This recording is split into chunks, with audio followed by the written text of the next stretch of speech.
It's tax season, and one of these two things are about to happen to you. Either you're about to get a tax refund, or you're gonna see a message that says balance owing.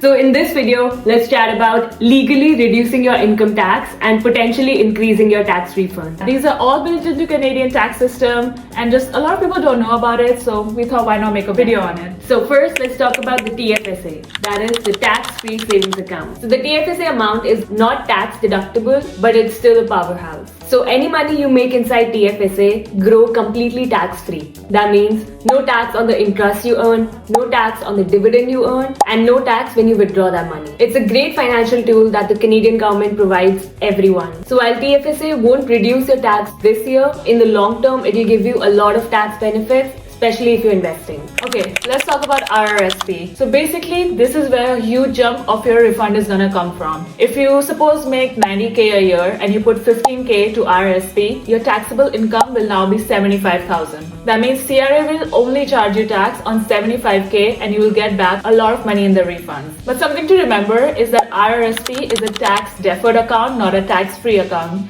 That means once you do take out money from your RRSP, you will have to pay taxes on it. Since this is a retirement account, you will only be paying these taxes once you withdraw from this account. That means you will have a whole lot of years in between to claim these credits. Next up, we have the FHSA. That is the first home savings account. Personally, one of our favorite accounts to save your money and grow it tax-free. Here's why FHSA is our favorite account. Your contribution reduces your taxable income similar to an RRSP, and the investments in the account grow tax-free, similar to a TFSA. The withdrawals from the account are also tax-free. The contribution limit to your FHSA per year is $8,000, and you can contribute up to a maximum of $40,000 over your lifetime. So if you qualify for an FHSA and you haven't opened it yet, you're potentially leaving thousands of dollars in tax savings on the table. Next is education credits. If you went to school here in Canada, whether it was college, university, whatever, you paid your fees, you will be eligible for education credits. These credits will reduce the tax you owe, provide you your tax refund,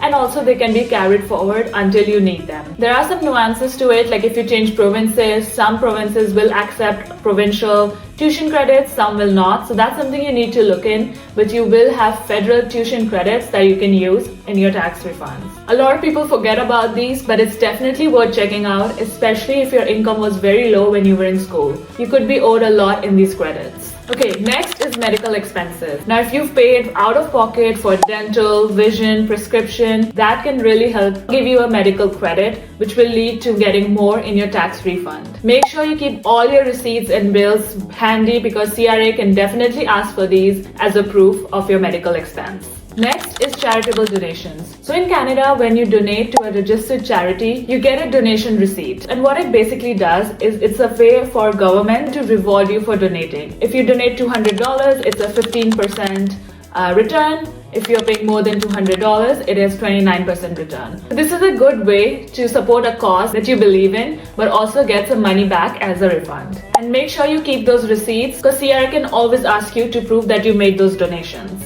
And there are many other credits like this that may not apply for everyone, but it's definitely worth checking. Like childcare expenses, or if you're moving between provinces, you paid for U-Haul and stuff, that can help with your tax refund. You can also claim work from home expenses to reduce your tax owing. So these were exact things that we've implemented to reduce our taxes every year. Hopefully these tips were helpful to you. If you are looking for more similar practical advices or tips and hacks, make sure you subscribe to our channel. And we'll see you in the next one. Until then, bye.